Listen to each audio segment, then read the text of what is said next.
You're watching Northern Crimes. September 16, 1991. It's a brisk fall afternoon at Thunderbird Falls, a quiet wooded neighborhood nestled in the woods of Eklutna, 30 miles north of Anchorage.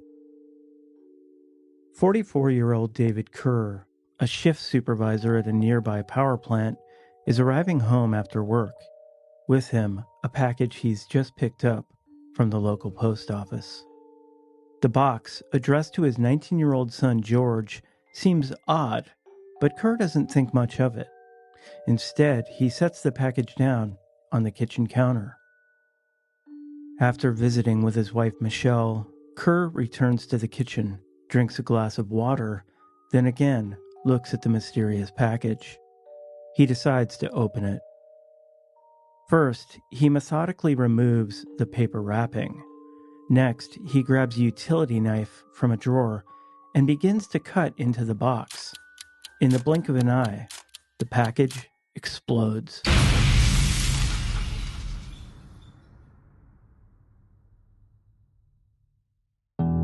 As the dust settles, Kerr's neighbors, who describe the blast as, quote, thunderous, rush out of their homes and are shocked by what they see. The explosion has opened a hole in the center of the roof, knocking down multiple walls and blowing out windows. A film of fine, gray insulation dust falls to the ground like light winter snow.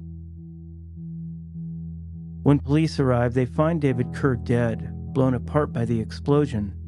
But miraculously, Michelle is alive and rushed to the hospital. A nurse would later tell reporters that, quote, she looked like she was in Vietnam. In the coming months, the story would go on to involve Anchorage police, the FBI, and a special team of investigators from the U.S. Postal Service. What they would unravel was a chain of events that was almost too strange to believe. A tale of revenge, betrayal, and murder. This is Northern Crimes.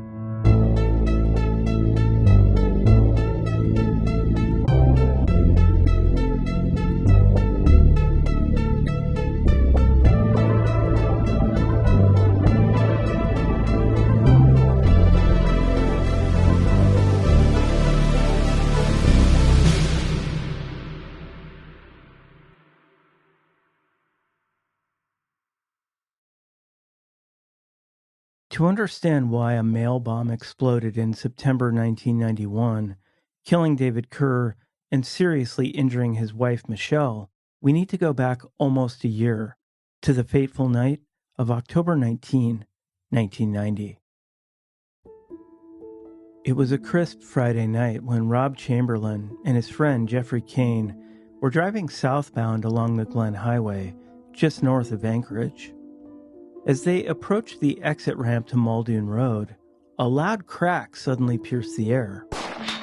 Rob turned to see a hole in his rear window, but the true horror lay in the sight of his friend, Jeffrey, slumped in the passenger seat, covered in blood.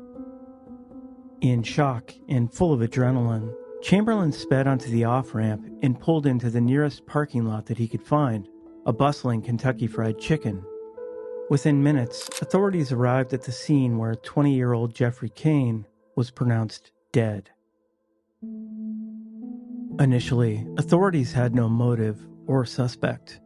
Kane was a 20-year-old computer programmer with no known enemies. Nonetheless, search dogs scoured the highway near the shooting site, looking for any kind of evidence. Within hours, they had located fragments of a high-caliber bullet.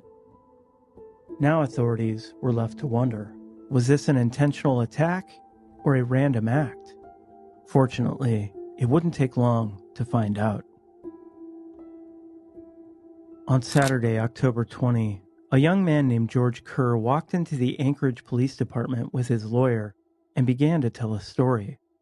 He told police that the night before, he was driving into Anchorage with his two friends, Doug Gustafson and Raymond Cheeley, after an afternoon of target shooting.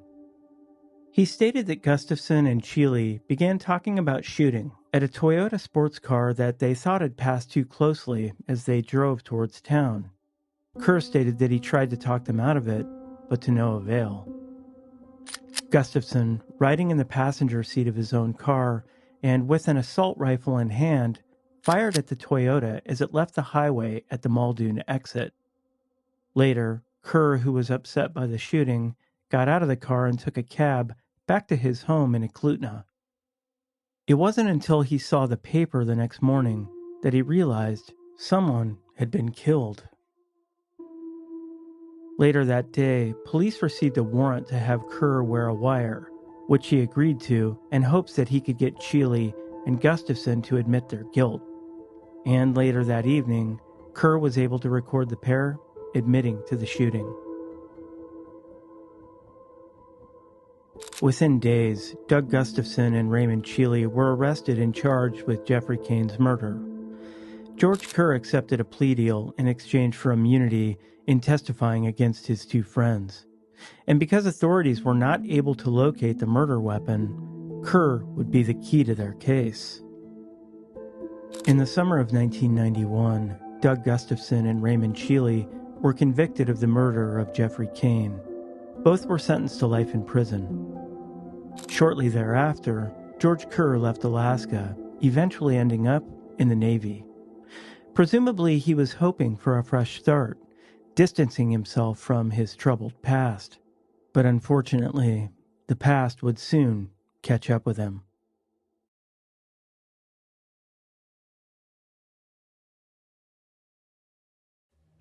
While authorities taped off the crime scene and began investigating the bomb that killed David Kerr, paramedics rushed his wife Michelle to the hospital. Her injuries were catastrophic. Every bone in her face was broken, both eardrums were burst, and shrapnel riddled her body. No one thought she would survive. So investigators tried to get any information from her that they could, and what she told them was shocking. Michelle, there's some police officers here. Just repeat what you think happened. Go ahead. Well, we got a package for George from the state of Alaska. I know it's from Doug. How do you know that it was from Doug, Michelle? Because George put him in jail. George testified. As Michelle was wheeled into surgery, investigators went to work.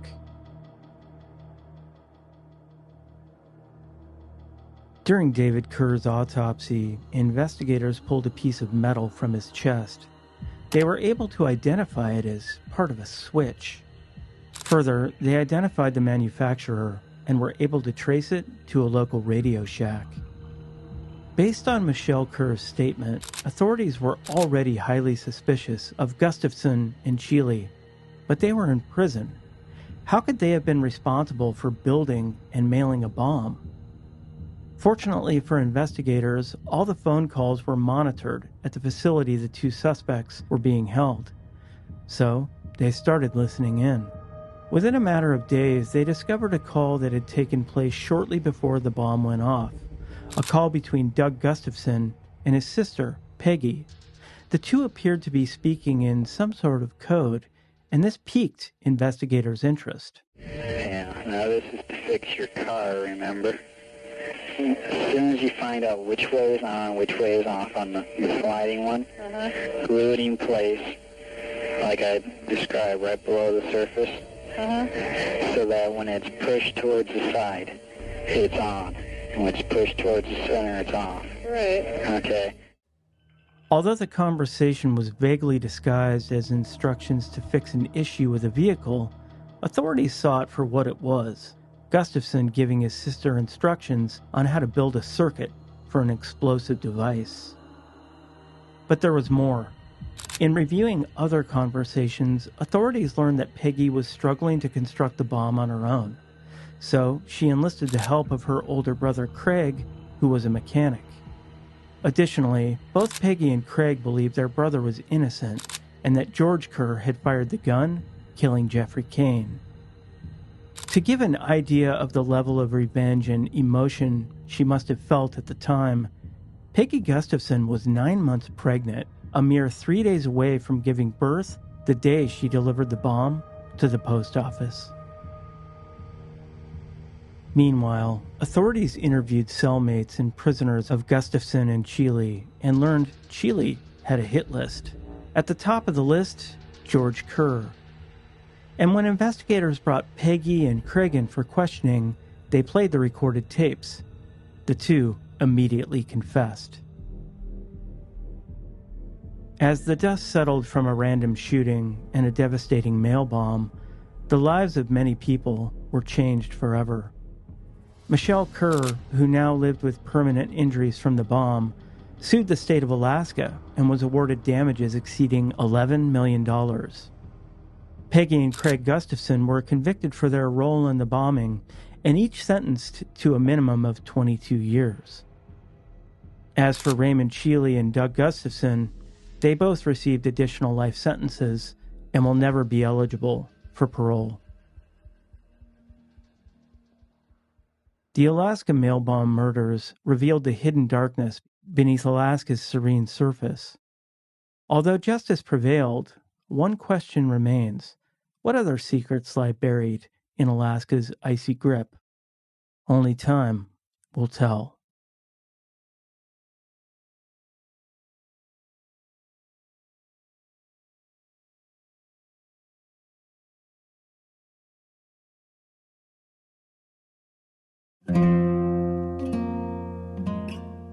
Alaska. It's one of the most expansive, rugged, and dramatic landscapes on the planet. For travelers and seekers near and far, Alaska is a land of opportunity.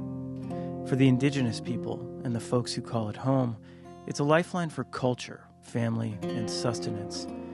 But for anyone who travels its winding roads, its twisting trails, or its alluring wilderness, all too often, Alaska becomes the land of the lost. Today's video covers the story of 5 people who mysteriously vanished in Alaska. Their stories are different. They all came from different places, different walks of life, with different hopes and different dreams. But these 5 people had one thing in common. They all disappeared in south central Alaska. That is the land spanning a radius of about 150 miles from Anchorage, the largest city in the state. By Alaskan terms, Anchorage is, quote, the big city, and has the densest population with about 350,000 people. Most travelers going to and from Alaska will start their journey in Anchorage, as it's the gateway to the beautiful Kenai Peninsula, the bountiful Matanuska Valley, and the majestic Denali National Park. But Anchorage and the land surrounding it can also be deceiving. The metropolitan area, just like any big city in the U.S., is bristling with an underbelly of crime, with the highest rates of domestic violence in all of North America. And for those seeking a backcountry getaway, although the mountains, lakes, and trails around Anchorage might seem inviting, they can also be deceptively dangerous. As you'll soon find out.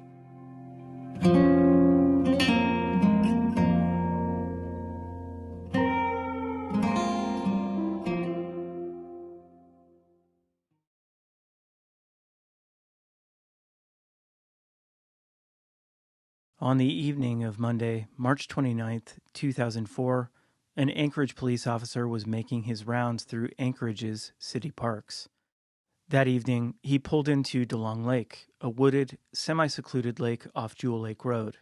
While there, the officer noticed a black 1995 Ford pickup truck. After a quick search of the area and not finding anything suspicious, the officer left the scene. The next morning, another police officer entered the parking area of DeLong Lake and noticed the Ford pickup truck hadn't been moved. After a more thorough search of the area, the officer noticed a dog in the bed of the truck, which was covered with a canopy. The officer called in the plates to dispatch and was informed the vehicle belonged to 31-year-old Damon Bonds. Investigators reached out to Damon's girlfriend, who said she'd last seen him on Monday, reporting that, quote, he did not seem suicidal. Later that day, a team of searchers combed the woods surrounding DeLong Lake, turning up no leads.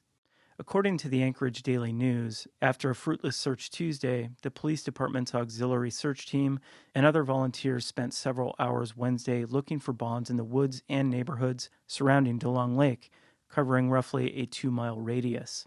A dog trained to find cadavers assisted, but no signs of bonds were found. According to interviews with friends, Damon Bonds had moved to Anchorage from Texas about 5 years prior. Although he'd reportedly been going through a custody battle and struggling financially, both Bonds' girlfriend and friends reported he'd been in good spirits prior to his disappearance. They were also adamant that if Bonds was going to harm himself, he never would have left his beloved dog, Scully, to freeze alone in the vehicle. Later that week, Bonds' father, David, flew from Houston, Texas to Anchorage, where he put up a $20,000 reward for, quote, information leading to the safe return of Damon Bonds, or information leading to the arrest and conviction of those responsible for his disappearance. According to an interview with the Anchorage Daily News, Bonds' father was quoted as saying, "There was too many things that don't make sense about his son's disappearance. Damon left his truck unlocked, his cell phone inside, and his dog trapped in the bed of the truck, all of which are out of character."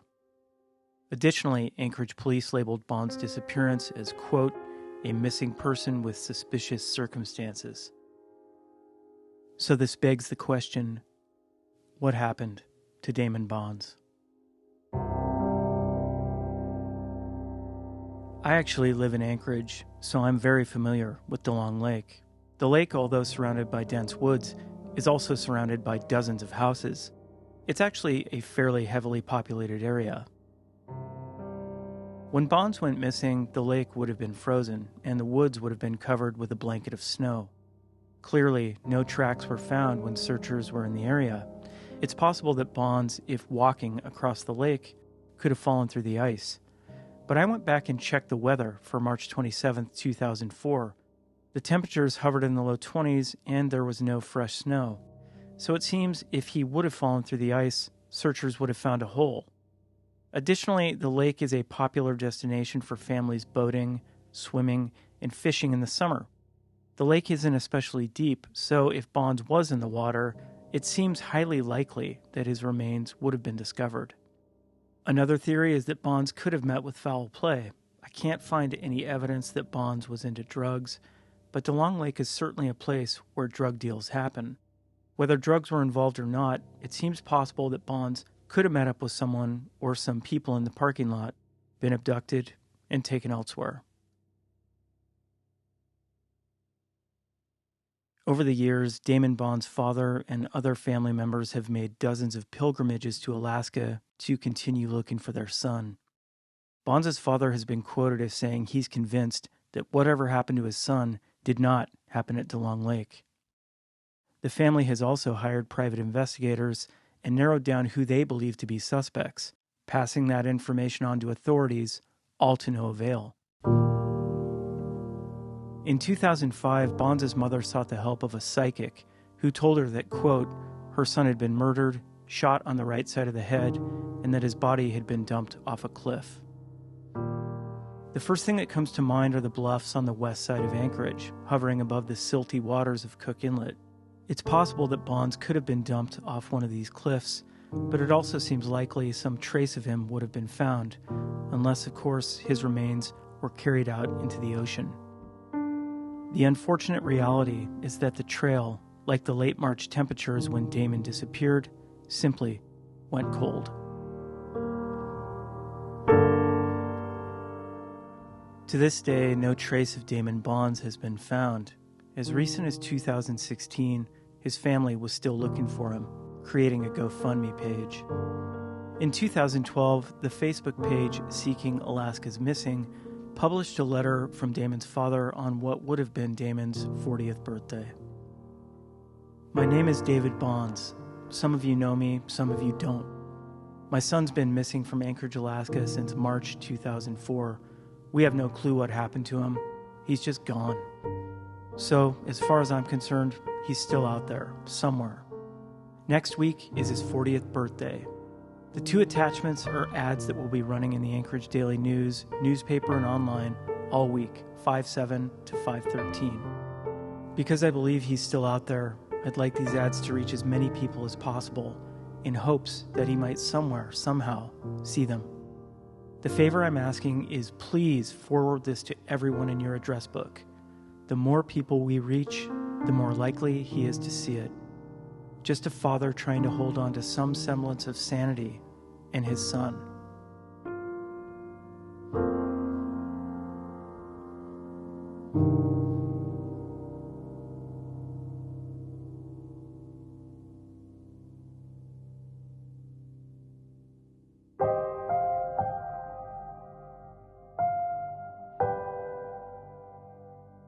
On Wednesday, June 3rd, 1998, a 36-year-old Japanese student named Hiroko Nomoto boarded a Northwest Airlines jet and embarked on a one-way flight to Anchorage, Alaska. According to the Charlie Project, Nomoto was a senior majoring in psychology at Michigan State University in East Lansing, Michigan in 1998. As reported by Nomoto's friends, she'd been feeling depressed as she had received a B grade in one of her classes. Apparently, she was accustomed to getting straight A's, and this high level of pressure she put on herself could have been a cultural anxiety stemming from her upbringing in Japan.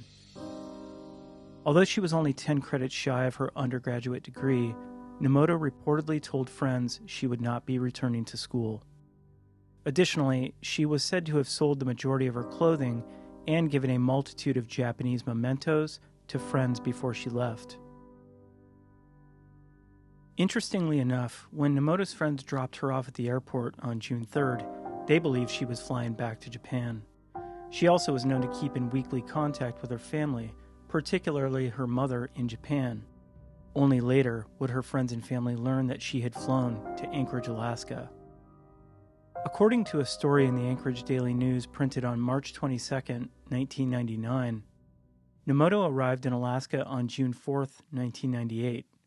Nomoto spent her first night in Alaska at the Denali Windsong Lodge. The next day, she traveled to Anchorage and spent the night at a hostel at 700 H Street. Nomoto had made reservations for the ferry from Whittier to Valdez and had a reservation at the Westmark Hotel in Valdez on June 6th. She never showed up, either at the ferry or the hotel. Local police tracked her to the Windbreak Hotel in Wasilla on June 8, 1998. She then had breakfast with a man she met June 9. He drove her to the bus station to catch a bus at Denali Park. That was the last time Nomoto was seen. She was not seen at Denali Park. Police believe her disappearance may have resulted from foul play. Now, this is where the story gets a little fuzzy. The reality is there is very little information about Nomoto's case. Other than the Anchorage Daily News story from March 22, 1999, there is only one other story I could find, which was published shortly after her disappearance. Let's look at some of the details. First, it's interesting that Nomoto spent her first night in Alaska at the Denali Windsong Lodge.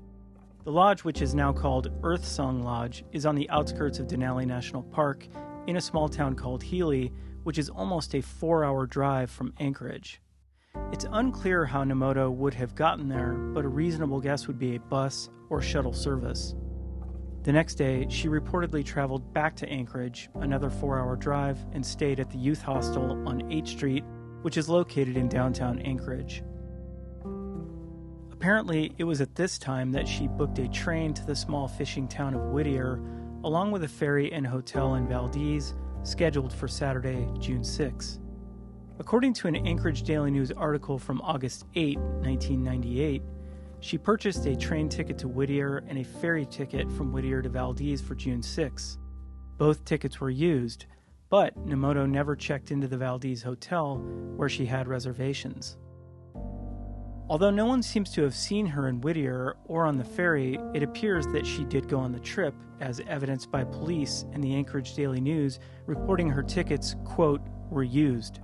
It's unclear where Nomoto stayed June 6th or June 7th. That said, she reportedly headed north again, staying at the Windbreak Hotel in Wasilla, about 45 miles north of Anchorage, on June 8th. It was there the following morning, June 9, that she reportedly, quote, had breakfast with a man she met June 9. He drove her to the bus station to catch a bus to Denali Park. That was the last time Nomoto was seen. She was not seen at Denali Park. Let's look at some theories as to what might have occurred. First, at least to me, the most obvious theory is suicide. This is evidenced by multiple factors, including Nomoto selling and giving away her belongings before the trip, purchasing a one-way ticket to Anchorage without telling anyone, and her reported depression around receiving a B grade in one of her classes. In my view, her travels in Alaska also seemed a bit erratic, as evidenced by her arriving in Anchorage, heading north toward Denali National Park, then back to Anchorage, south to Whittier and Valdez, then back to Wasilla, and reportedly back north to Denali National Park. That being said, why hasn't her body or remains been found? The next obvious theory is foul play. The thing I'm curious about is the man Nomoto reportedly met on the morning of Tuesday, June 9th, who stated they had eaten breakfast together before he dropped her off to catch a bus to Denali National Park. Unfortunately, there is no further information about who this man was. One can assume that the Alaska State Troopers interviewed him and determined he was not a person of interest. That isn't to say that Nomoto couldn't have met up with foul play elsewhere. Although Wasilla and the stretch of road heading north to Denali are thoroughly populated, it's a very remote region compared to a lot of places in the lower 48. And I can attest from my own experience, there's a plethora of dubious characters inhabiting that region.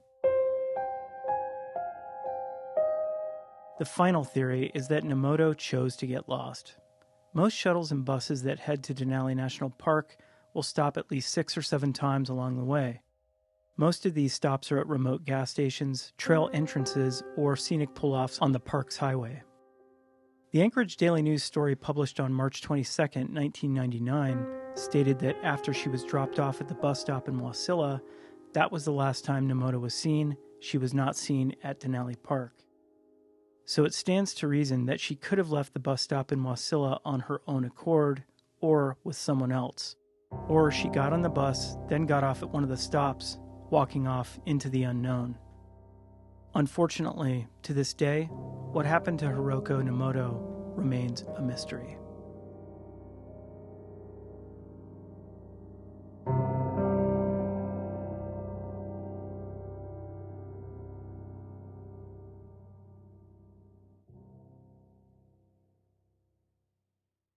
In late July 2016, Bradford Broach, a 46-year-old accounting manager from Allen, Texas, was on vacation with his family in Alaska.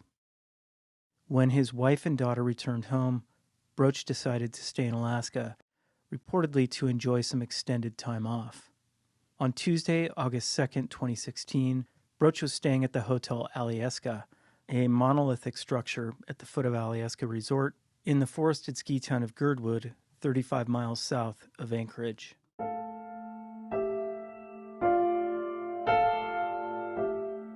That evening, Broach apparently decided to go for an evening hike on the Winter Creek Trail, a gentle footpath through the rainforest not far from the hotel.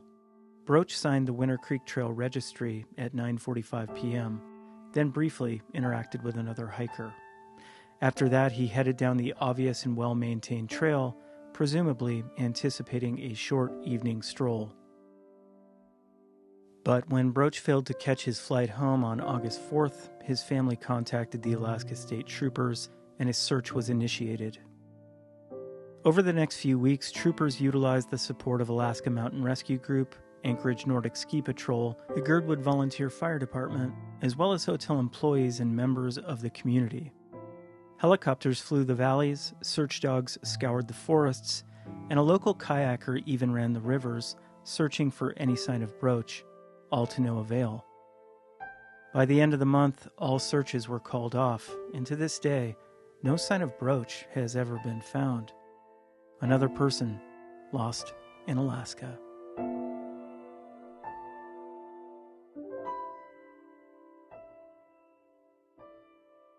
Now, first of all, you might think it odd that Broach headed out for a hike at 9:45 p.m.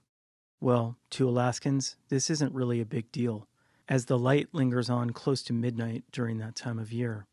I've actually hiked the Winter Creek Trail numerous times, and for even a hiker with little to no experience, it's hard to imagine getting lost on that trail. For example, the trail is well traveled, about 4 to 6 feet wide in most places. After hiking about a mile, the trail comes to a T. If you head right, it heads slightly uphill, deep into a mountain valley, and peters out after a few miles. If you head left, which is the main route, the trail follows a meandering path for a mile or two to a hand trolley over a gorge, finally ending up at the well-traveled Crow Creek Road. As I stated before, there was an extensive rescue effort, one that lasted weeks, with multiple organizations including Alaska State Troopers and the Alaska Mountain Rescue Group. Here's an audio clip from a 2018 interview I did with Bill Romberg for the podcast Alaska Unsolved. Bill is an experienced member of the Alaska Mountain Rescue Group and one of the people who searched for Bradford Broach.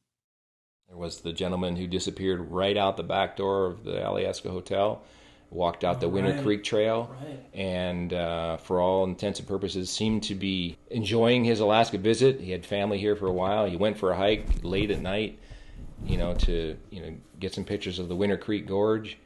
At least that's what we understood, and he never came back. And we spent 6 straight days looking for him. And this is an area where there's dozens and dozens of people hiking all the time. Maybe not right at dusk, but you have the Winter Creek Gorge, you have that canyon that flows through there, and then that flushes into Glacier Creek. But you have all that heavy terrain around those trails.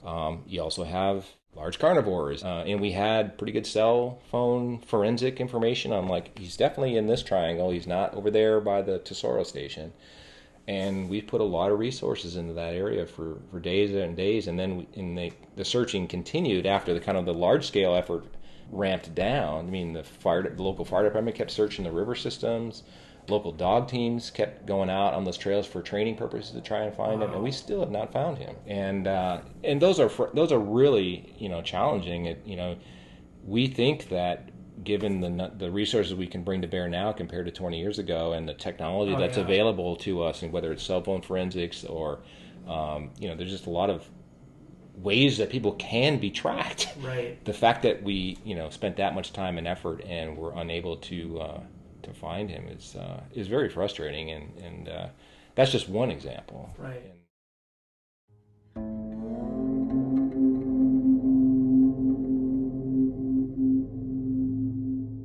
Although Romberg's account paints a picture of the difficulties of locating any sign of Broach, it still leaves many unanswered questions. So let's take a look at a few theories. To me, the most obvious theory is that Bradford Broach somehow got turned around and got lost. That said, I have a hard time imagining Broach hiking past the T about a mile into the hike. It should have been simple. He should have just turned around and walked back. But maybe he did go beyond the T. If he headed left, he should have ended up at the trolley across the gorge. He could have crossed it and ended up at Crow Creek Road. But if he headed right, he could have somehow got off trail and got lost. Which brings me to another point. One thing that happens when people get lost is that they panic. Let's say Broach somehow got off trail and started to panic. He wouldn't have been thinking clearly, which could have led him to make poor decisions and get himself even more lost, or perhaps injured. Another option is that he could have gotten hypothermia. I checked the weather conditions in Girdwood on those days, and the temperatures ranged between the mid-50s and the upper 60s Fahrenheit. There was a small amount of rain, so if he did get wet, it is possible he could have gotten hypothermia. I think it's highly unlikely that Broach could have met with foul play. Winter Creek Trail wouldn't be the kind of place bad actors hang out, unless he met someone at the parking lot, which could have been a possibility. The only other option is a gruesome one, and that is that Broach could have encountered a bear. This unfortunately is highly plausible, as Girdwood arguably has one of the highest concentrations of black bears in south-central Alaska. That said, it's interesting that no sign of Broach, no clothing, no bones, no phone or piece of equipment has ever been found.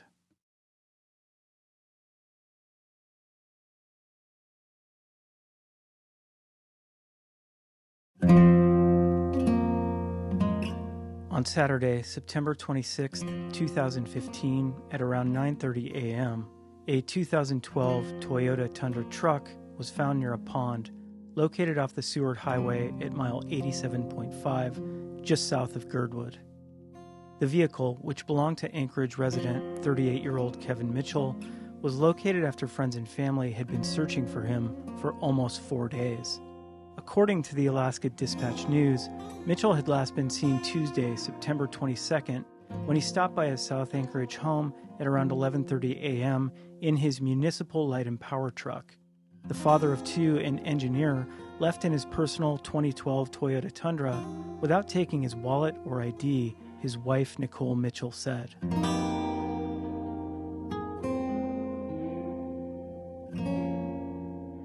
Once the vehicle was found, an extensive search was conducted via a coordinated effort by the Alaska State Troopers, Alaska Mountain Rescue Group, and a plethora of volunteers, many of whom worked with or were close to Kevin Mitchell.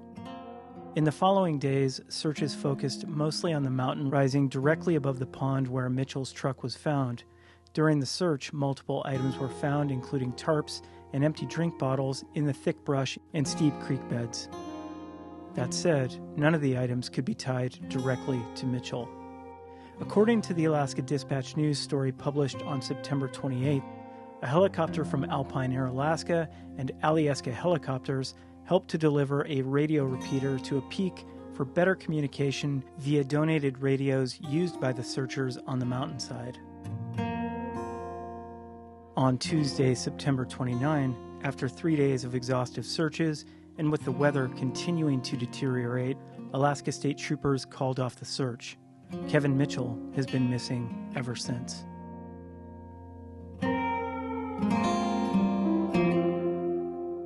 Kevin's disappearance is interesting, and it's also very sad. Apparently, he disappeared on the eve of his 11th wedding anniversary. Additionally, he was successful in his career, had a loving family, and was athletically strong and competent in the outdoors. But his wife Nicole told the Alaska Dispatch-News, "He hadn't been feeling well lately. He had been having some medical issues. He was having some anxiety about his health issues. I think maybe he is not in a clear state of mind." Although she didn't go into specifics about his reported health issues, she did mention that he was not taking medication at the time of his disappearance. So, let's take a look at some theories. Personally, I think foul play can be excluded from Kevin's disappearance. He left town without his wallet or ID. If someone wanted to rob him, there was nothing to take, and his vehicle was left unlocked with the keys inside. That said, in a strange turn of events, another vehicle was found on Saturday, September 26, during the search about a quarter mile from where Kevin's truck was located. In that vehicle was the dead body of 41-year-old Anchorage resident Joseph Melton. Authorities concluded that he'd committed suicide as he was wanted by police for a crime I'm not going to mention in this video, though if you're curious, I'll leave a link in the description. What I think is more probable is in line with what Kevin's wife, Nicole, stated, that her husband was in emotional and/or psychological distress and that he might have not been thinking clearly. The bigger question is, where did he go? Based on the evidence, there's really only a few options.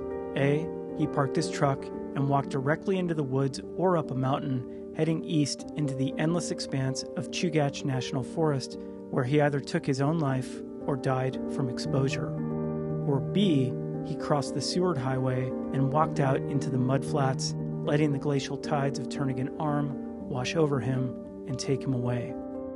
Mitchell's family, and I think rightly, believes the former is what occurred, as they've stated that in an online memorial to the man they still love and miss deeply.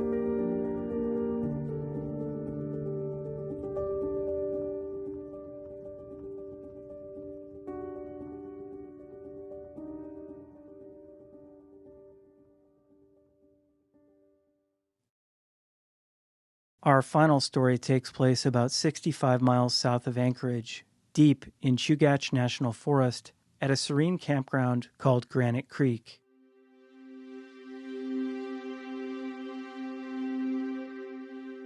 On Saturday, July 7th, 2012, 43-year-old Anchorage resident Valerie Sifsoff was camping at Granite Creek with her boyfriend, Elliot Freeberg. The two were enjoying the long weekend in one of the most beautiful and scenic campgrounds along the Seward Highway. Surely there were other campers about, as the campground is often reserved in advance during July weekends. It's a gorgeous place with dozens of tent sites dotted along its 2-mile dirt road loop. One of the main draws of the campground is the mountain-fed Granite Creek, which lulls campers to sleep with its ambient rushing in the distance. But as the day turned into evening, the mood changed. Something happened. Valerie and Elliot had a fight, and apparently Sifsoff walked off into the night, never to be seen again. This is the last photo ever taken of Valerie Sifsoff. According to the first story printed by the Anchorage Daily News on July 11, 2012, a camping companion said Sifsoff got upset about something and walked away from camp about midnight. The other person looked for Sifsoff but left the campground about noon Sunday after she didn't return. The article goes on to say, the initial missing person report came in about 11:30 a.m. Wednesday after Sifsoff had not contacted friends or family. Now, what's striking about this story is that Sifsoff's camping companion, her boyfriend of 10 years, Elliot Freeberg, left the campground on Sunday without her. What's even more striking is that he didn't report her missing until Wednesday, over 3 days later, and only then a search was initiated. But more details emerged in another ADN story published on July 22nd. About 2 p.m., the couple of nearly a decade quarreled over the campfire. But despite the rain and arguing, they managed to have a good time. They listened to music on portable speakers, they drank Sam Adams light beers and Glenlivet Scotch whiskey. Around midnight, the two argued again, and Valerie walked off from the campsite in the direction of the outhouses and other campsites. She'd been drinking, as had Freeberg, but she wasn't stumbling or slurring her words. The story continues. Freeberg says he thought Valerie was just leaving to cool off from the argument, which she had done before. She wore a black DKNY sweatshirt, blue sweatpants, and black rain boots, and silver-rimmed sunglasses. She left her Michael Kors purse and iPhone 4, items she was not known to easily part with, in the car. Around 2 a.m., when Valerie hadn't returned, he walked around the campground loop looking for her. Around 4 a.m., he fell asleep. He woke a few hours later and, with still no sign of her, drove back to Anchorage. He said he thought that possibly she had somehow gotten back to the city and was outside their apartment. She wasn't. Over the next several days, he made several trips back to the area to look for Valerie. He said he didn't know what to do. He reported her missing to troopers on Wednesday morning, more than 3 days after she'd walked away from the campsite. Freeberg said he doesn't really know why he didn't contact police earlier, but he wishes he had. Tears filled his eyes when he talked about how long Valerie had been missing. In interviews with Sifsoff's father, he acknowledges that it was strange that Freeberg didn't report her missing for 3 days. But he also stated that he trusted Freeberg's sincerity and included him in the searches. It appears that Alaska State Troopers also concluded that Freeberg was not a person of interest in Valerie Sifsoff's disappearance. Over the course of the summer and into the fall, the tight-knit Sifsoff family continued searching for Valerie, setting up a blog with updates and keeping the press involved. Then, in early October, a clue emerged. Volunteers get ready to head out with Sifsoff friends and family. Has anyone here not seen what she's wearing? The mission, to find 43-year-old Valerie Sifsoff, who authorities say went missing from this site 3 months ago. Those are silver frame aviator sunglasses, a DKNY hoodie. The plan, break up in groups, some on foot. Right, moving! Good. At times, walkers had to deal with vegetation so thick you could barely move forward. There was a lot of real bushwhacking, real woods out there, real alders, and I mean it There was at times when it was absolutely difficult. Others hit the water by raft. The river's pretty good. It's about the same level as before. It changed quite a bit. Obviously, there's more water before, and the channels have changed, and there's more log jams. And four-wheelers patrol the terrain. For some, the extensive search through daunting woods is just part of answering a call for help. I think that it's part of God's plan. He wants us to help each other, you know. It's easy, you can't. It's part of the Alaskan way, you know. But a certain somberness comes with the job. You know, it's kind of a grim business looking for somebody that you're not sure if they're alive or dead, or, you know, you hope. After hours of sweeping the area, some news is received. We just got called by the Sifsoff family that they found some items that they want us to come take a look at. At long last, the possibility of a clue comes bittersweet for the Sifsoff family. At this point, I don't know for 100% sure what they found, but it does sound like it's tied to Valerie in some way. So. Efforts were slated to go until 6:30 this evening. However, because of the items of interest that were found, the search has been called off for the rest of the night so troopers can further examine the evidence. Reporting from Granite Creek. The item found was Valerie's DKNY sweatshirt, which was located about a half-mile downstream from the campground, close to where it intersects with the dangerous and turbulent 6 Mile River. According to the Anchorage Daily News, at the end of August, a kayaker found a green shirt in the same area of 6 Mile Creek, and it was later determined to belong to Sifsoff. She also was believed to be wearing it when she disappeared.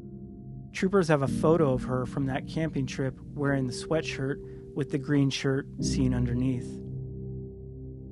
In late November 2012, Valerie Sifsoff's family held a memorial service for their beloved daughter, sister, auntie, and friend. But even though in a sense they were saying goodbye to her, the search wouldn't end. Although the family continued searching over the winter and have kept hope and memories alive, to this day, no other sign of Valerie has been located. So what could have happened to her? Although it would be easy to place blame on Sifsoff's boyfriend, I'm going to refrain from doing that. Clearly, he made a mistake by not reporting her missing for 3 days. But he also has to live with that every day. Relationships are complicated, sometimes messy, and always filled with nuance. We should always keep that in mind before judging others. Additionally, Alaska State Troopers surely interviewed him thoroughly, and he seemed to be forthcoming with the reporters at the Anchorage Daily News. I believe if Valerie Sifsoff met with foul play, it was by someone else. For example, the Anchorage Daily News story published on July 21st described that night there was a party atmosphere at the campground. I've camped at the Granite Creek campground dozens of times, and although it's peaceful, it's equally raucous at times, with people drinking and partying late into the night. This means that an already inebriated Sifsoff could have stumbled into another campsite, maybe coming into contact with unsavory characters. It's something to consider.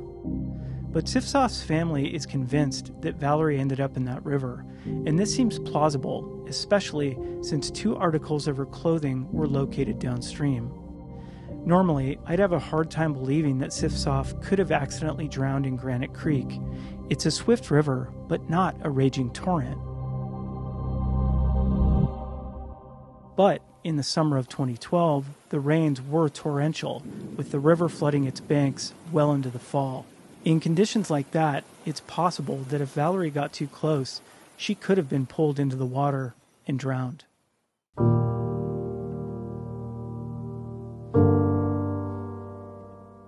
Hopefully, Valerie Sifsoff will be found one day, her family finally able to have closure.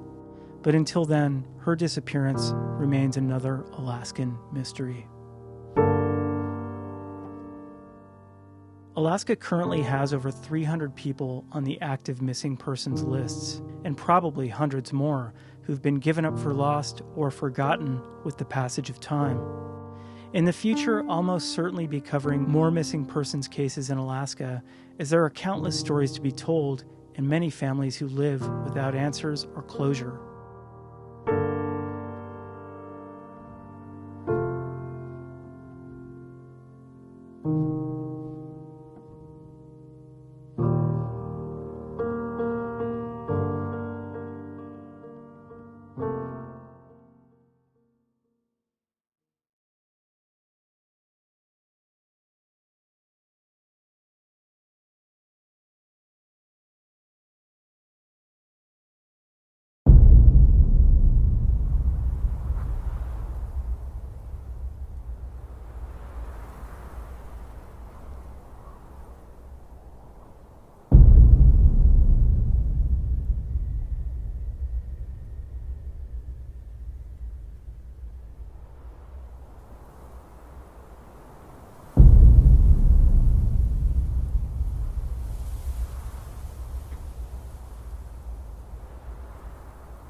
On October 7th, 2012, Tomas Seybold sat quietly in a remote Alaskan cabin, writing his thoughts into a journal.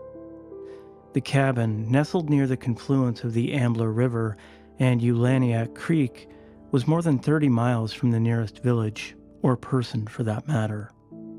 No roads, no trail, no sign of human contact. This place, located at the southwest edge of Gates of the Arctic National Park and Preserve, was one of the most beautiful yet remote areas in North America. Tomas was exactly where he wanted to be. It was here where the 31-year-old German-born adventurer was coming to the end of an almost 6-month journey, something his friends would later describe as a spiritual quest. Now, over 3,000 miles from his home in Three Lakes, Wisconsin, Tomas was making his final preparations before a planned trek to the village of Kobuk, about 30 miles to the south. Once there, he'd catch a bush plane back to Fairbanks, and from there, a jet flight home. But before leaving the cabin, a place he'd been staying for over a month now, Tomas had one more exploratory quest to make. He jotted into his journal, implying that he would be gone for several days before returning to the cabin. He didn't say exactly where he was headed. Soon thereafter, he set the journal down on the table, shouldered his backpack, and walked out the front door. Tomas Seybold was never heard from or seen again.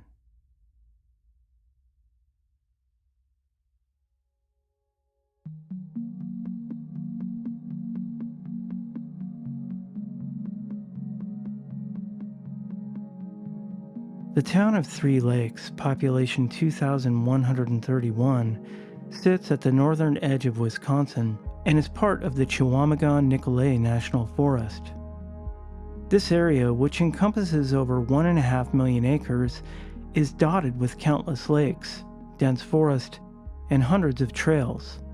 It's a perfect place for those seeking a life of simplicity, solitude, and quiet. And perhaps that's why in the late 1980s, a man named Dan Connon founded an 80-acre survivalist center there called Teaching Drum Outdoor School.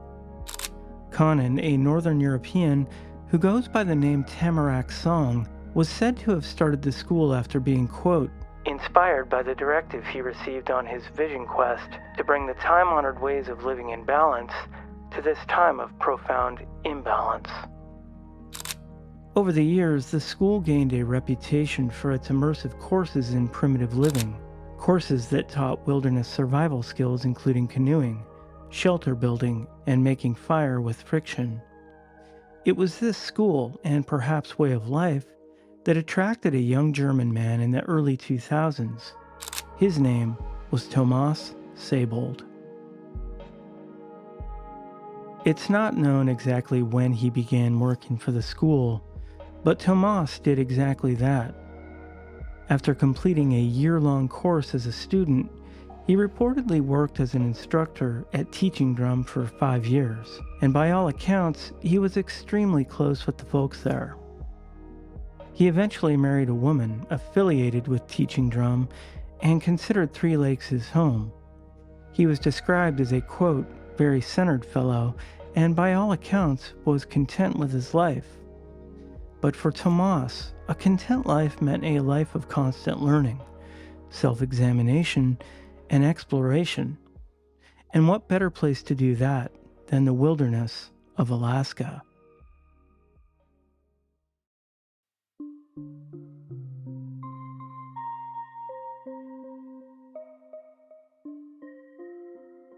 Few resources exist online that recount Tomas's exact route or time frame regarding his quest to Alaska.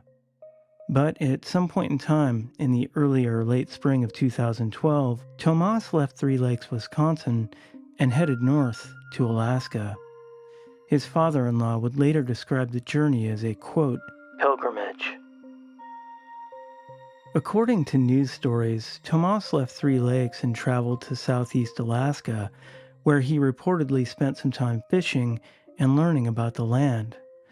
From there, he made his way thousands of miles north to the city of Fairbanks, the gateway to Alaska's interior. Once there, Tomas seemed to fall into a rhythm with the land. According to a story by the Alaska Dispatch News, he'd spent the summer on a float trip down the Tanana River, a tributary to the mighty Yukon, in the vast interior. During this period, Tomas met and befriended a Swedish woman who offered access to a cabin further north near Gates of the Arctic National Park and Preserve. The Alaska Dispatch News story goes on to say, "What exactly Saybold was searching for there is hard to say." It's not clear exactly when, but at some point in August or early September, Saybold boarded a bush plane in Fairbanks and chartered a flight to the tiny village of Ambler, which is about 120 miles east of Kotzebue and located just below the southwest edge of Gates of the Arctic National Park and Preserve. Once there, he reconnected with the woman he befriended earlier in the summer, the woman who'd offered the use of her cabin. From Ambler, he would journey with her and her 13-year-old son to their cabin, about 30 or 40 miles up the Ambler River. The next phase of Tomas's quest had begun.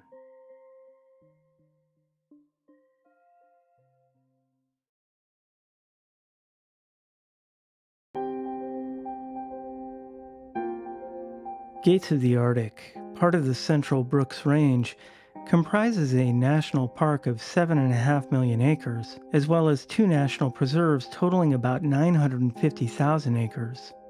It spans 200 miles wide and 130 miles across the Brooks Range's north and south slopes. It's among the world's largest protected areas. Characterized by rugged peaks, valleys, rivers, and lakes, its elevations reach over 7,000 feet.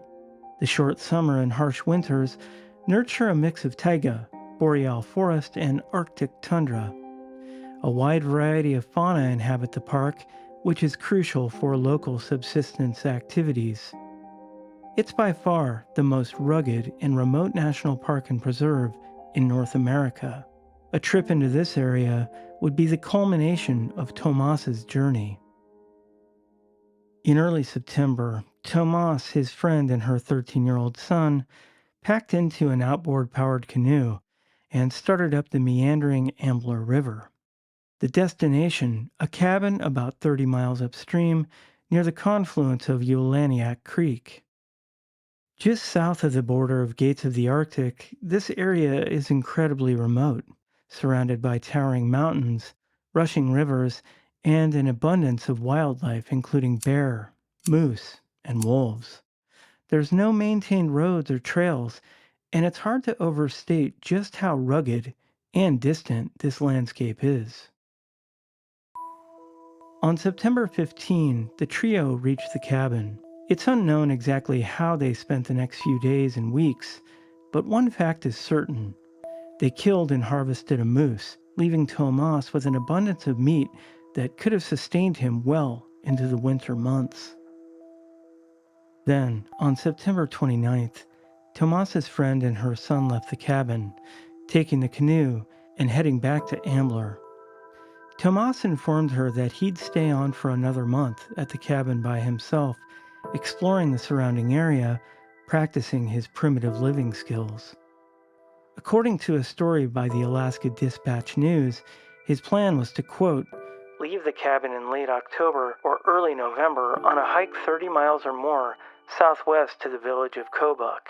From there, he'd charter a bush plane back to Fairbanks, followed by a jet flight home to Wisconsin.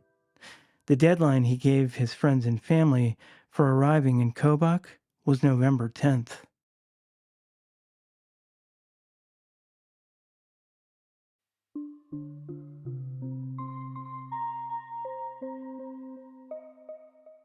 When the deadline for Tomas's return came and went, his friends and family back in Three Lakes immediately knew something wasn't right.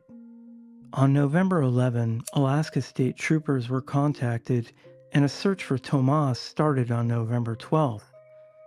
But winter had already settled into the Brooks Range. The first story about Tomas's disappearance appeared in the Alaska Dispatch News on November 19. In the first paragraph, the severity of this situation is made clear.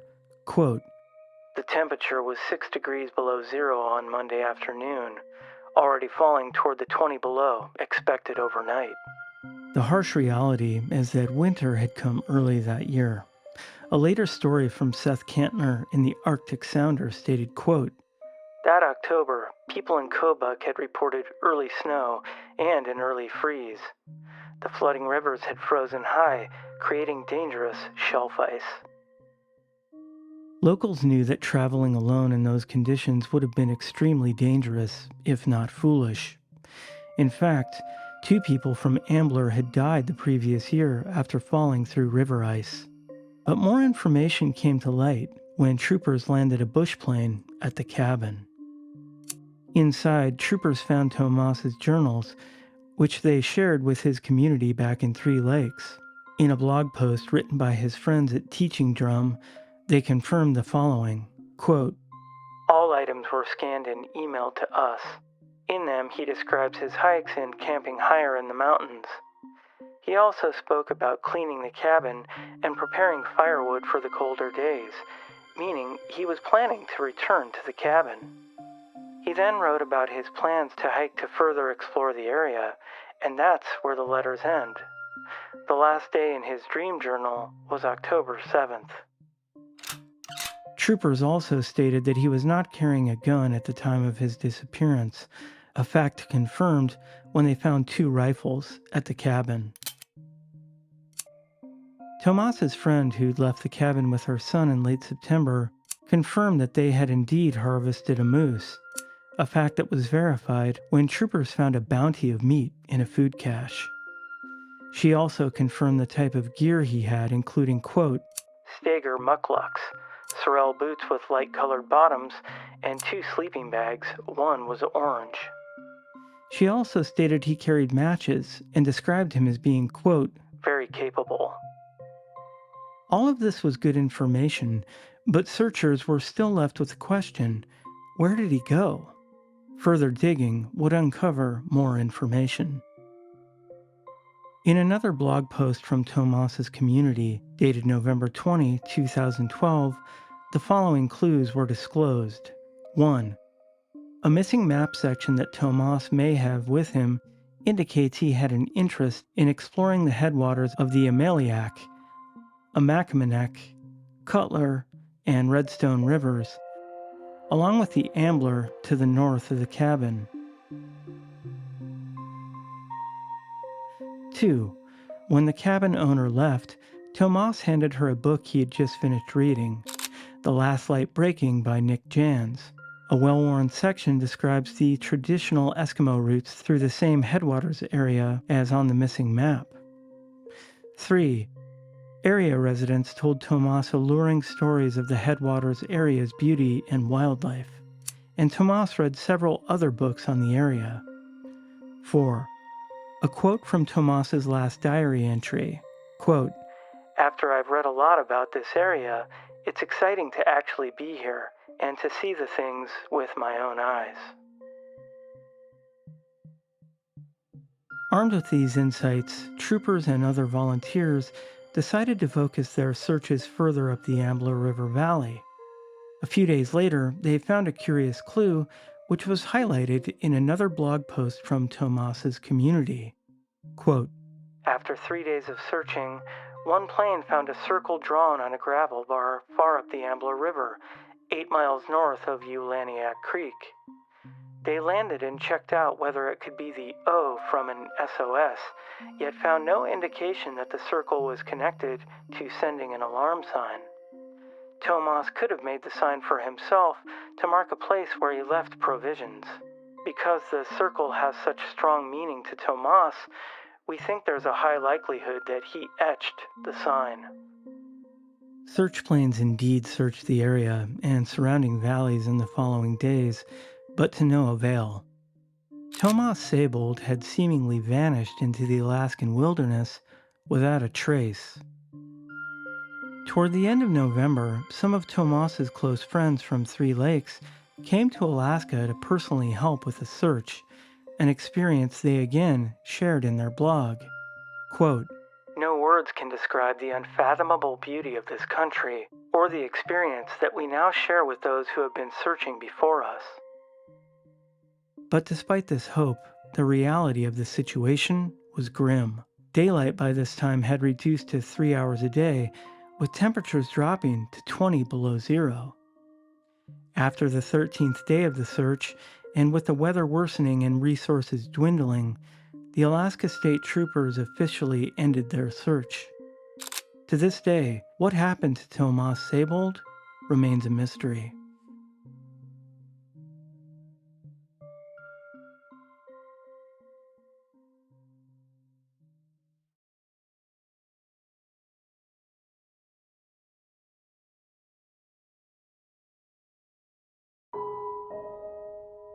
To try and understand what could have happened to Tomas, it's important to first try and understand his preparation, knowledge, and mental state during the time of his disappearance. It's easy watching YouTube videos from the comfort of our homes to be critical of unique individuals like Tomas Seybold.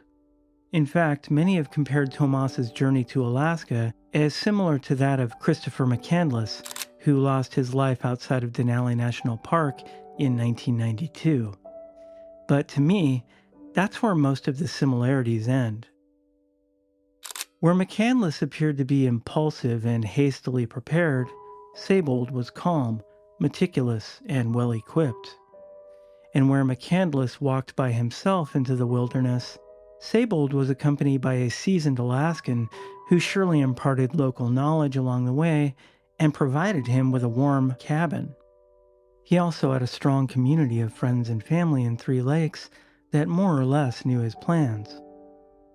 Where McCandless was starving off a dwindling bag of rice, plant roots, and the occasional squirrel, Tomas was sitting on a food cache with hundreds of pounds of moose meat. And let's not forget, Tomas was a seasoned wilderness survival instructor armed with years of bushcraft knowledge that included foraging, shelter building, and creating fire with friction, just to name a few. Tomas had devoured countless books about the gates of the Arctic area and had sought advice and stories from local inhabitants. He also had fairly detailed topographic maps, which could have greatly increased his ability to travel long distances and not get lost. I think it's a fair assessment to say that Tomas had good survival knowledge and that he was prepared.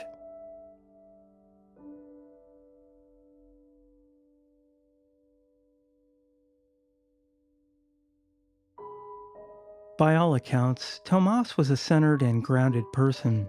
Oftentimes, people who come to Alaska are running from something, but Tomas was running to something, an experience that would enrich his life and make him more connected to the landscape.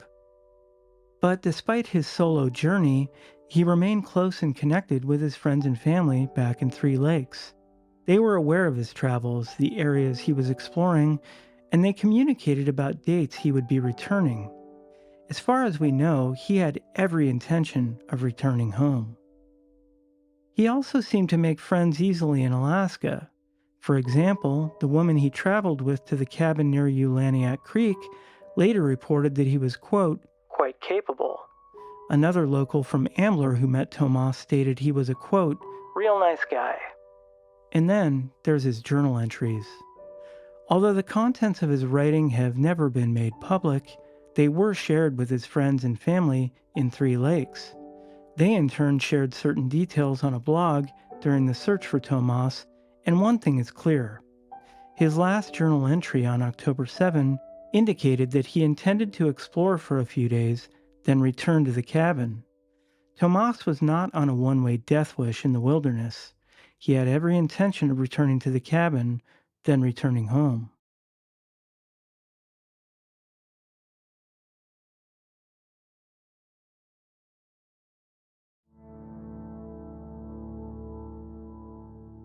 Before looking at potential routes that may have led to Tomas's disappearance, it's worth acknowledging something. Unless you've actually been to the untracked wilderness of Alaska, and seen the vastness of the landscape firsthand, it's almost impossible to understand the scale of the place. Gates of the Arctic National Park and Preserve is literally the size of some U.S. states. It's a massive area with very few roads, trails, or any indication that humans exist. Despite the quote 13-day search by Alaska state troopers and the dozens of volunteers who helped look for Tomas, locating any trace of him in this area would in actuality be like finding a needle in a haystack. So let's look at some potential routes he might have taken.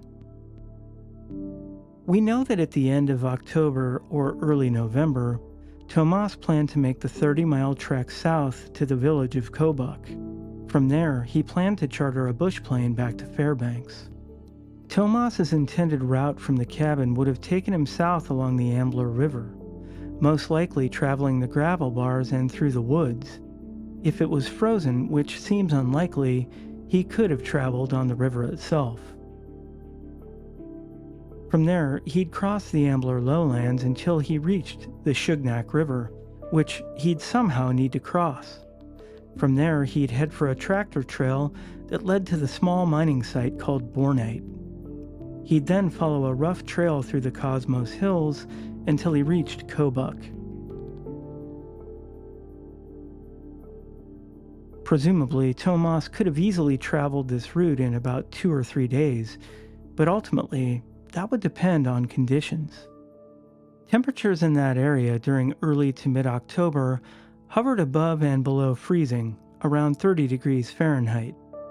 This means that although it could have been snowing, the rivers and lowlands were likely not frozen, and this could have made travel very difficult.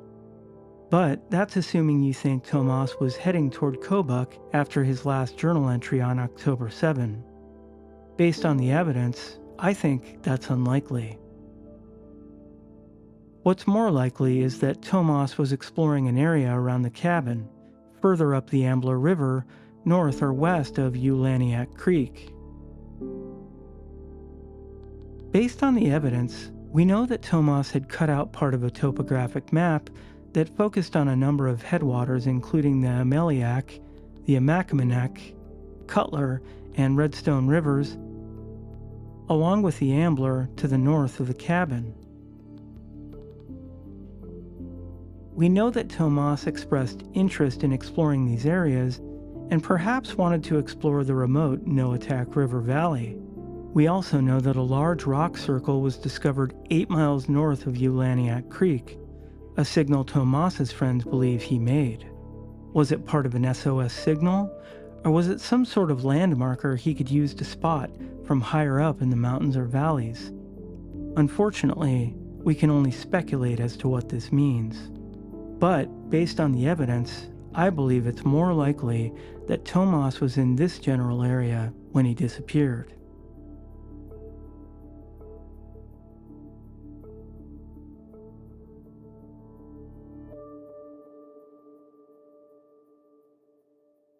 The harsh reality is that it's been 11 years since Tomas disappeared.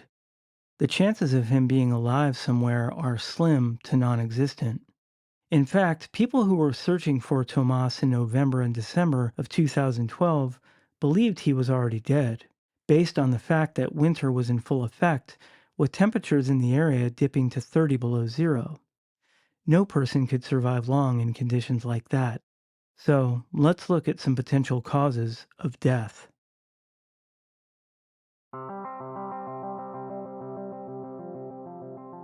The areas where Tomas was exploring are extremely remote, with no human-made roads or trails. Tomas was only traveling with his recent knowledge of the area and, most likely, the maps he was carrying.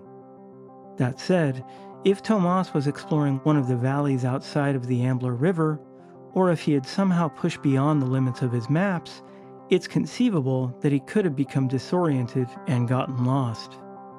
As calm as grounded as Tomas was, getting lost does strange things to people, most notably leading them to panic.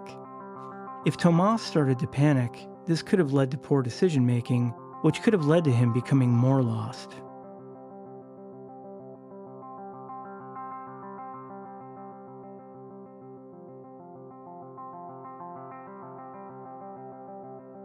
Traveling alone is dangerous, especially considering the remote nature of where Tomas was. Additionally, the terrain where he was exploring is extremely rough, ranging from rushing rivers and creeks, loose and unstable scree, and steep slopes and cliff bands. If Tomas twisted an ankle or broke a leg, he could have become incapacitated with little or no hope of getting himself back to safety.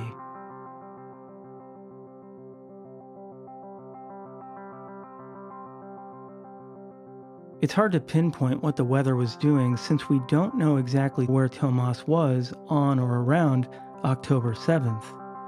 But weather records in the surrounding areas indicated the weather during that time was cloudy, with temperatures hovering around freezing or 30 degrees Fahrenheit. That said, if Tomas was traveling north of the cabin and exploring the higher valleys, temperatures could have been extremely colder. If you add in the elements of wind, rain, or snow alongside an injury, it's easy to see how Thomas could have expired from exposure.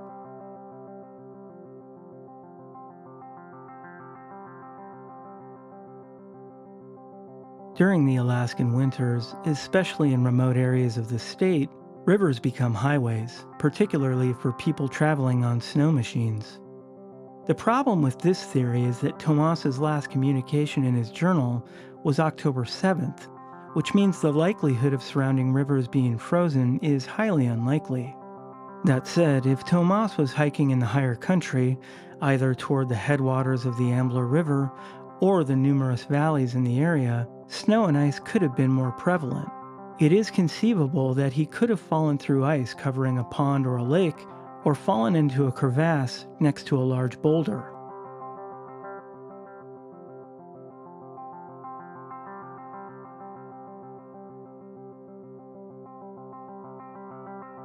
The area where Tomas was exploring is abundant with wildlife, including brown bears, caribou, moose, and wolves, just to name a few. Although brown bear attacks are rare, they do occur almost every year in Alaska. Also, the time of year Tomas was exploring is the time of year bears are attempting to pack on calories for the long hibernation that will occur over the winter. If a bear isn't adequately nourished, it might feel more desperate, which could lead to an attack. Conversely, Tomas could have stumbled onto a moose or caribou kill. If a brown bear was protecting that territory, it could have led to a mauling. Another possibility, though extremely unlikely, would be being attacked by a pack of wolves. In fact, a woman was killed by a wolf just 2 years before, not far from where Tomas was. That said, wolf attacks, particularly towards humans, are almost as rare as getting struck by lightning.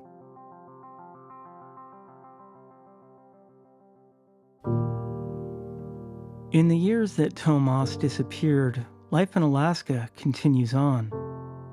But the Ambler River Valley, where Tomas spent his last days, remains mostly unchanged. The Teaching Drum Outdoor School is still offering immersive courses to people wanting to learn the art of wilderness living and survival. I imagine the stories of Tomas are told through laughter, smiles, and tears around the campfires. What happened to Tomas Seibold in the wilderness of Alaska remains unknown, but his spirit lives on through his community back in Three Lakes and the Alaskan lives he touched on his final journey. Perhaps Tomas is remembered most eloquently by one of his friends through words written in a blog post during the search back in 2012. My heart tenaciously continued to spread a net of love, filling every crevice with a call for Tomas, listening intently for any little catch on the fabric. Nothing and everything. Nothing because I didn't catch one singular tug that pointed me in a particular direction. Everything because every spruce, every cranny, every nuance of color in the ribbons of streams and rock and texture of snow, every wisp of cloud and blue sky, every fleeting bird and caribou track called back, I am here. I am here.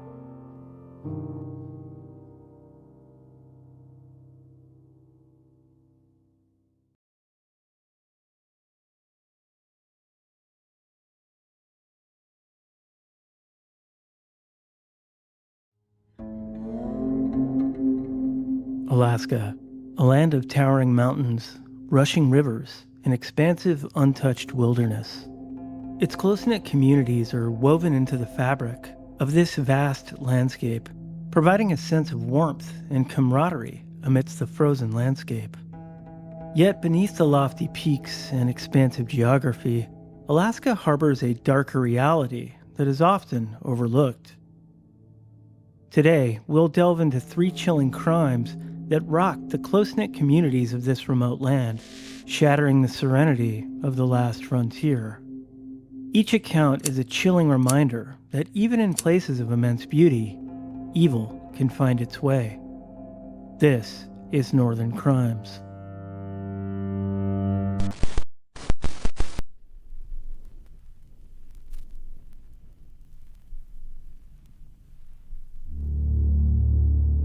On October 17, 2019, Anisha Duffy Murnane left the Main Tree-supported housing apartments where she lived in the small seaside town of Homer, Alaska. Murnane, 38 years old, was reportedly walking to a medical appointment at a clinic roughly a mile from her residence. But when she never arrived for the appointment and then didn't return home later, her friends and family became concerned. Despite Homer being a bustling tourist attraction in the summer, the rest of the year it's a quiet, tight-knit town where people look out for each other. So Murnane's friends and family quickly jumped into action, and for good reason. Murnane, a trained Montessori school teacher who was born and raised in Homer, had been living with mental illness. Despite this, her family reported she'd been living a quiet and stable life. They also described her as kind, gentle, and a talented teacher. Local police were contacted, and an outside investigator was hired, and within days, a clue emerged. A security camera photo showed Murnane departing the housing complex around 12:15 p.m., the day she went missing. This was the last time she was ever seen.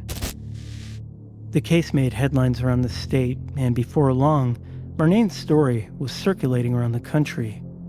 People wondered, how could this quiet and kind woman seemingly vanish from the face of the earth? Unfortunately, it would take another 2.5 years to find out.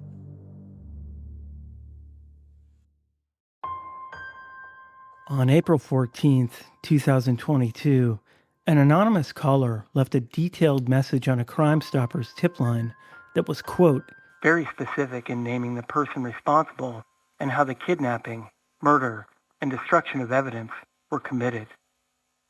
As it turned out, authorities were already investigating the person named in that tip, a 32-year-old man living in Ogden, Utah, named Kirby Calderwood. Police arrested him, and it didn't take long for the disturbing story to unfold. Between 2017 and 2019, Calderwood had been living in Homer, where he worked as a direct service provider at the Main Tree-supported living apartments. This is where he befriended and got to know Duffy Murnane. But despite his seemingly normal outside appearance, Calderwood was harboring dark secrets. People who knew him described him as having a history of disturbing and sexually violent behavior, including rape. According to a story from the Anchorage Daily News, at one point, Calderwood allegedly told a partner he was, quote, fantasizing about killing someone, and using a website to, quote, check out potential victims. According to the charging document, on October 17, 2019, Calderwood had deliberately taken the day off from work and set out in his Subaru with a sinister intent on finding a random victim. It was during this ominous quest that he came across Murnane, who tragically agreed to enter his car. Calderwood then took Murnane to an uninhabited house, where he subjected her to a horrifying ordeal of torture, ultimately ending her life in a cramped crawl space. He then disposed of her body in a trash bin. In September 2022, Calderwood was charged with first-degree murder, 3 counts of second-degree murder, 2 counts of kidnapping, first-degree sexual assault, manslaughter, and tampering with physical evidence. In November 2022, he was transported to the Wildwood pretrial facility in Alaska, where he awaits his trial. If convicted, he could face up to 99 years in prison. The town of Homer, Alaska continues to reel from this disturbing event, but through the darkness, a ray of light emerges. Recently, Murnane's family and the Homer community banded together to build a memorial bench for Murnane and other missing people in Alaska, raising more than $30,000 for the project. Hopefully, this dark chapter will come to an end, and her family and friends can find closure and some semblance of peace.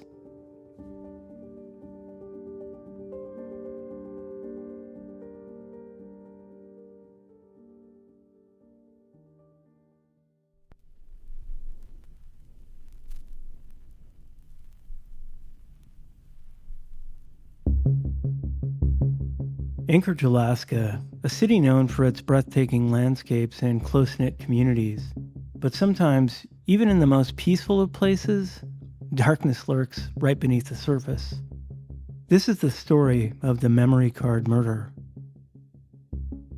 It was a seemingly ordinary day in late September 2019 when a woman walking in the downtown neighborhood of Fairview stumbled upon a curious find.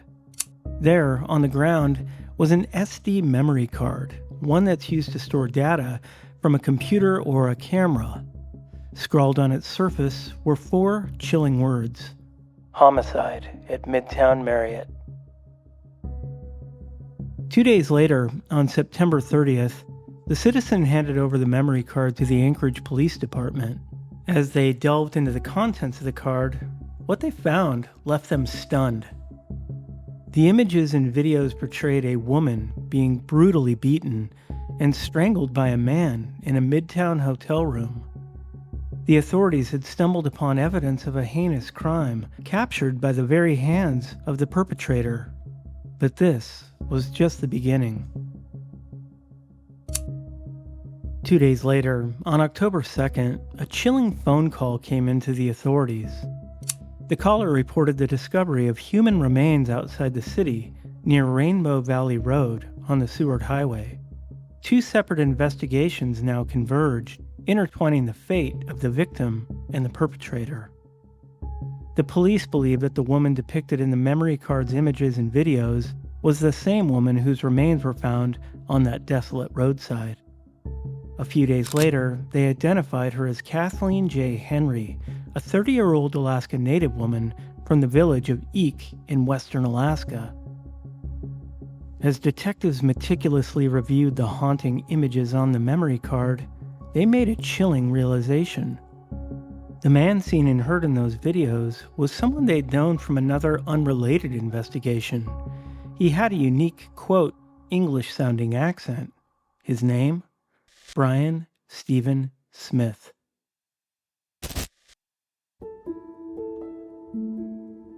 Brian Smith was born in 1971 in South Africa, in the Queenstown area. Not much is known about his early life, but clues to his personality have been uncovered online, where he was known to make racist remarks as well as demeaning statements about women. At some point, while playing an online game, he met a woman named Stephanie. In the ensuing months, they got to know each other, messaging back and forth late at night. Stephanie lived in Alaska, a place Brian Smith had always wanted to visit. By 2015, Smith had moved to Alaska, where he and Stephanie were eventually married. By the looks of it, they seemed happy, taking vacations and living together in an Anchorage home. Smith worked a variety of jobs that took him around the villages of Alaska, and he loved to tinker with gadgets, including his drone, which he was known to show off on his YouTube channel.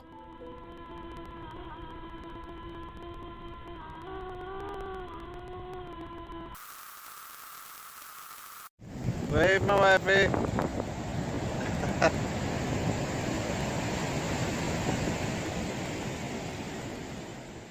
But as normal as things looked on the outside, they weren't normal at all.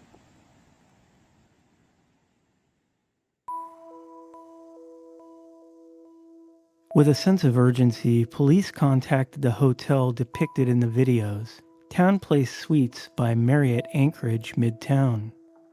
Their inquiries confirmed that Smith had been registered to a room there from September 2nd to September 4th. The carpet seen in the videos matched the very hotel room the police now stood in. The web of evidence was tightening. On Tuesday, October 8th, Smith arrived at the Ted Stevens International Airport, fresh off a vacation. Authorities arrested him on the spot, and he was charged with first-degree murder. But the story didn't end there. In an interview with police, Smith admitted to killing Kathleen Henry at the hotel in September. But in the same interview, he also confessed to killing another woman a year or two prior. Her name was Veronica Abowchuk, a 52-year-old Alaskan native from the village of St. Michael who'd been living in Anchorage. Smith told police where he'd left Abowchuk's body near the Old Glen Highway. In fact, it was the same location where, in April, Alaska State Troopers had discovered a human skull with a gunshot wound. On October 11, 2019, the skull was identified as belonging to Abowchuk. On Monday, October 21st, a court hearing in Anchorage was packed with friends and family members of Kathleen Henry and Veronica Abowchuk.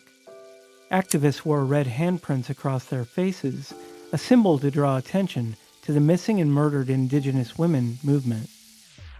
The pain and sorrow was evident as family and friends embraced each other. But the unsettling answer to why Brian Smith committed those horrific crimes remains unknown.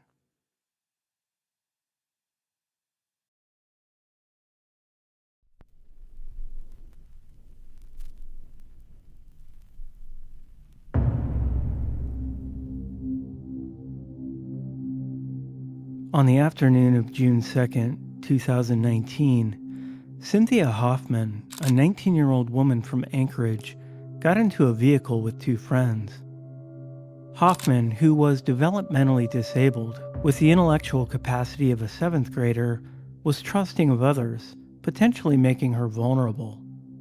But on this day, trust shouldn't have been an issue, because in the vehicle with her was her, quote, best friend, an 18-year-old woman named Denali Bremer. Also in the vehicle was another acquaintance, 16-year-old Caden McIntosh. The trio made their way out of town to a popular hiking trail in the foothills of the Chugach Mountains called Thunderbird Falls. Once there, they headed down a side trail that led to the rushing waters of the glacial-fed Eklutna River. But what started off as a pleasant hike on a summer day quickly turned into something far more sinister. There, by the riverside, Bremer and McIntosh tied Hoffman's ankles and wrists and wrapped her head and mouth with duct tape. They snapped photos and took videos.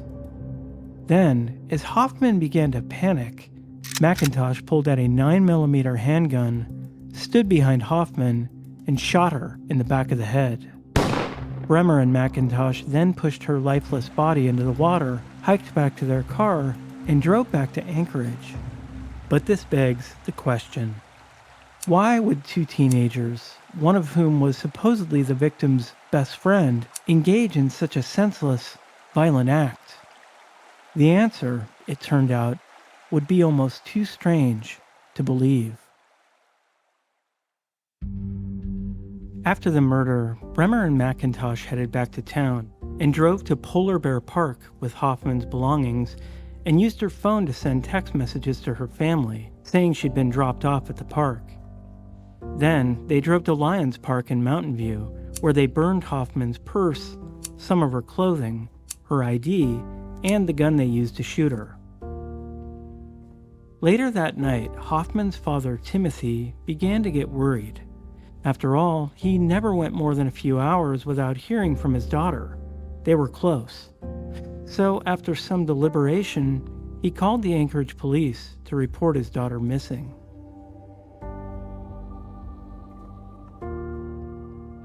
On June 4th, Bremer and McIntosh were interviewed separately at the Anchorage Police Department.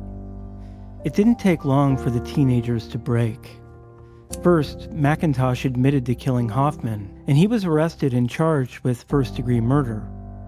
Bremer acknowledged this, but denied having prior knowledge a murder would occur, and initially, the police let her go. But then, authorities started looking at cell phone records, as well as communications through the popular social media app, Snapchat. This is where the case took a very strange turn. A few days later, armed with a Snapchat video where it appeared Bremer confessed to the murder, police re-interviewed her. During the interview, she told police a shocking tale. According to the charging documents, months before, Bremer had started an online relationship with a man from Kansas she knew as Tyler.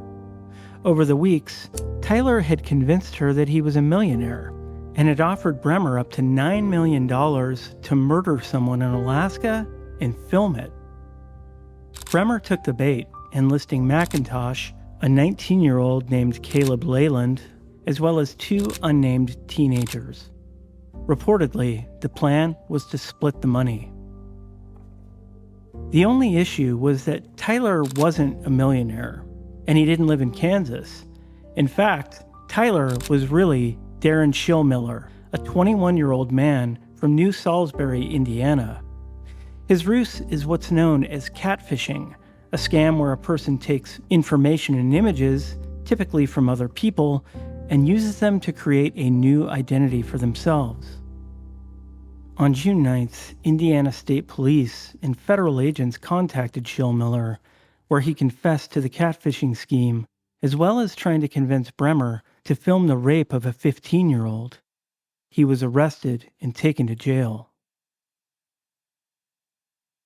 Although it's hard to imagine how someone can fall into such a dark and foreboding rabbit hole, this case highlights the dangers of catfishing schemes online, particularly for young people who might be easily manipulated. That said, there's no justification for the murder of Cynthia Hoffman. Her senseless death leaves a hole in the hearts of her family, her friends, and the communities across Alaska.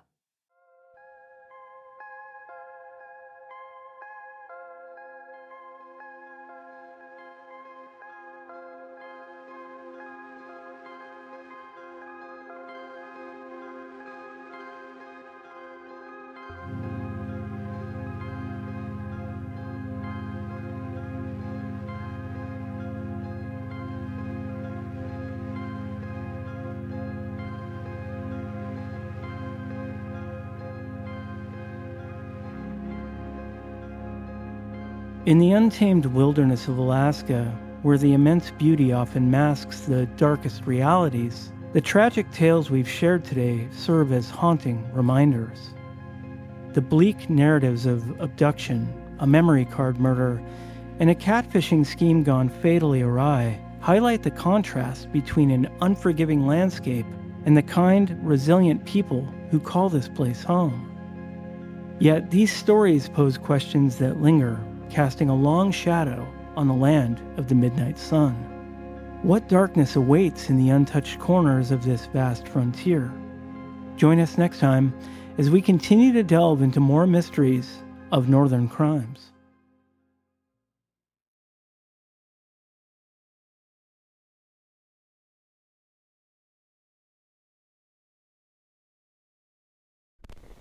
Alaska is a big place. Big rivers, big mountains, big country, and big crime. In fact, Alaska's violent crime rate remains far above the national average. According to a story by Alaska Public Media, Alaska saw a 67% increase in murders in 2022. Additionally, the state is also known for high rates of sexual assault, domestic violence, and suicide. Although Alaska has always been a place where people come to live out their dreams, it's also a place where people come to do very bad things. Today, we'll look at 25 of the most notorious crimes to ever take place in the last frontier. From cold cases and serial killers to strange disappearances and unsolved mysteries, these stories will chill you to the bone and leave you wondering if Alaska is a place you'd ever like to visit or reside. This is Northern Crimes.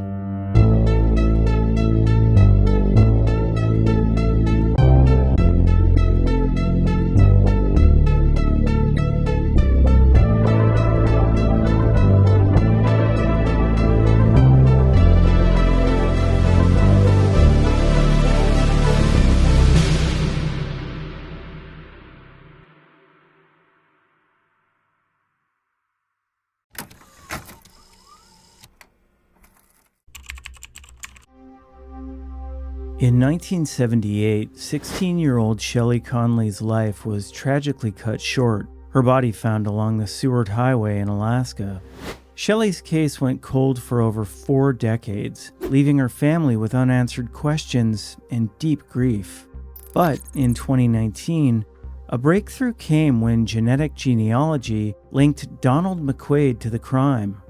McQuaid, living in Oregon at the time, was arrested and later convicted.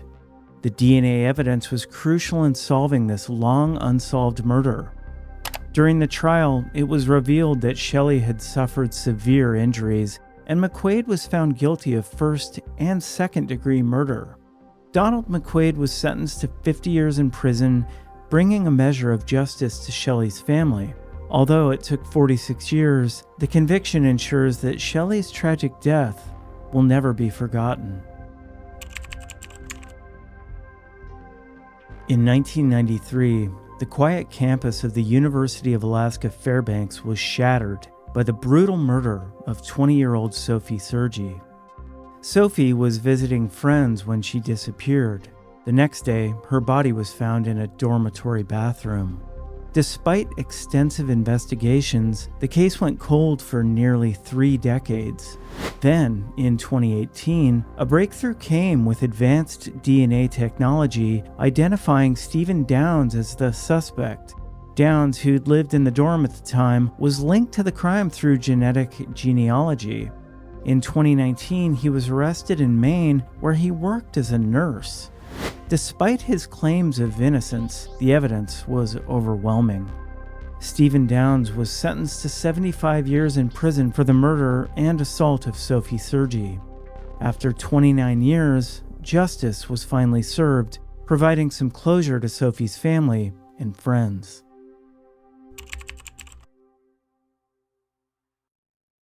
In 1994, Anchorage, Alaska was rattled by the tragic death of 18-year-old college student Bonnie Craig. Bonnie was last seen in the early morning on her way to catch the bus for her 7 a.m. class. Her body was found later that day in McHugh Creek, initially thought to be a tragic accident. However, Bonnie's mother Karen suspected foul play due to defensive wounds and missing belongings. Years passed, and in 1997, authorities confirmed Bonnie had been attacked. In 2006, a DNA match identified Kenneth Dion as the suspect. At trial, Dion's claim of an accidental death was contradicted by evidence of blunt force injuries and his inconsistent statements. Justice was finally served in 2011 when Dion was sentenced to 124 years in prison. Bonnie's story reminds us of the importance of perseverance in seeking the truth.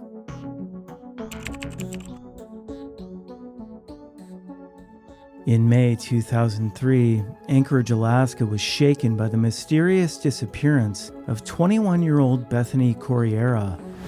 Bethany, a college student, vanished from her apartment, her belongings left behind. That same day, a nearby duplex was engulfed in flames.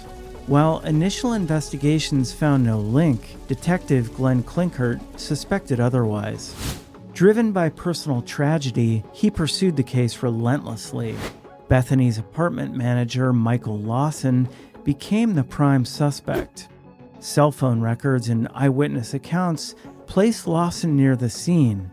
In February 2004, Lawson's brother confessed that Michael had taken Bethany's life. Bethany's remains were found a year later, bringing a measure of justice. Michael Lawson was convicted in 2007 for second-degree murder, ensuring he could never harm anyone again. The exact details of Bethany's death may remain unknown, but justice was served. In January 2014, Anchorage, Alaska was stunned by the mysterious murder of 31-year-old Alet Hansen. Alet was a fun-loving free spirit known for his love of animals and the outdoors. He disappeared on January 23, 2014, and was found dead in his car the next day in a busy Spenard parking lot. His car window was smashed, and there were few clues at the scene. Despite his family's and the police's efforts, no strong leads have emerged. Alet's sister, Melia Strickler, continues to hope for justice, remembering how her brother loved to take his black cat Ninja everywhere he went. After nearly a decade, Alet Hansen's murder remains unsolved, leaving his family and friends searching for answers. The case is still open, waiting for new information that might finally bring closure.